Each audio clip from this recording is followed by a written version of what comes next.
કચ્છ જિલ્લાના લખપતથી માંડીને જખો વચ્ચે કોરી ક્રીક, પડાલા ક્રીક, લકીનાળા અને કોટેશ્વર આ વિસ્તારમાં અનેક બનાવો ડ્રગ્સના સામે આવ્યા છે અને ડ્રગ્સ પકડાયું છે અને આની અગાઉ હજારો અને કરોડો રૂપિયાનો ડ્રગ્સ પકડાયું.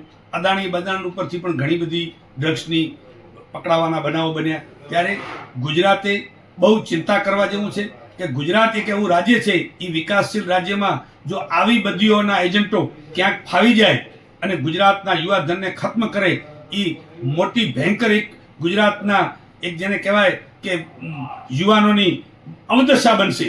એના માટે ગુજરાતની પોલીસ, ગુજરાતની બોર્ડર ઉપર રહેતા બીએસએફના યુવાનોને આપણે અભિનંદન આપવા પડશે કે જે લોકો આવા વેસ્ટ ઓર્ગન જેને કહેવાય કે જે ગંદકી કાઢતો દરિયો હોય ત્યાં આવા પેકેટો એ બીએસએફ અને પોલીસ પકડે છે.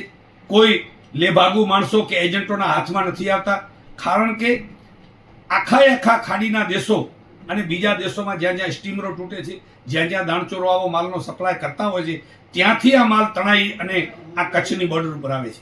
કચ્છમાં ખરેખર આ બાબતથી ઘણા બધા માફિયાઓ હાલમાં કચ્છમાં કેટલાય વર્ષોથી આ બધું બંધ છે. એટલા માટે કે આ વિસ્તારને એક આવા દાણચોરીના નામે બદનામ પણ થતો બચાવવો જોઈએ આપણે કે અહીંયા તો દરિયાના એવું વેણ છે કે જ્યાં કને એને આ માલ કાઢવો જ પડે. પાટિયા હોય, સ્ટીમરો હોય, હોડકાઓ હોય, તૂટેલા હોય એને એ બહાર કાઢે છે કિનારા ઉપર. એટલે આવો આ દરિયો જે છે એને અમે તો ગંદો દરિયો કહીએ છીએ કે અમારા વિસ્તારની અંદર બીમારીઓ પણ ત્યાંથી ફેલાય છે. કારણ કે એ એક દરિયાનો પટ્ટો જેવો છે. આજની આ પોલીસ અને ગુજરાત રાજ્યના તમામે તમામ ગૃહ વિભાગે આ વિસ્તારની અંદર આવી બદીઓ બંધ કરવી હોય તો આ દરિયાના કિનારાને વિકસિત કરવો પડશે. અહીંયાની પ્રવાસન ધામની સફારીઓ શરૂ કરવી પડશે. આ દરિયાના બીચ અને પબ્લિક વચ્ચેનું જે અંતર અને જે ઝાડીને જંગલો છે એનો નાશ કરી અને અહીંયા પ્રવાસન ધામ લખપતથી કરીને જખો સુધી વિકાસશીલ થાય. લખપતથી જખો સુધી આ 4 પોર્ટ ધમધમતા થાય તો આ વિસ્તારમાં ક્યારે પણ આવા દાણચોરીના બનાવો નહીં બને.